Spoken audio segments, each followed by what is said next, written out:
हरियाणामध्ये काँग्रेसच्या पराभवाचं मुख्य आणि महत्त्वाचं कारण हे त्यांनी दलित लेकीचा केलेला अपमान हे आहे।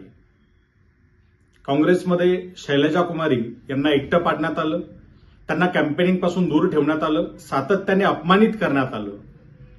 ही गोष्ट हरियाणातील दलित समाज बघत होता आणि नेमक्या वेळेला निवडणुकीत मतदानाच्या स्वरूपात तिथल्या दलित समाजाने काँग्रेसच्या या नीतीला उत्तर दिलं आणि काँग्रेसच्या विरोधात मतदान केलं।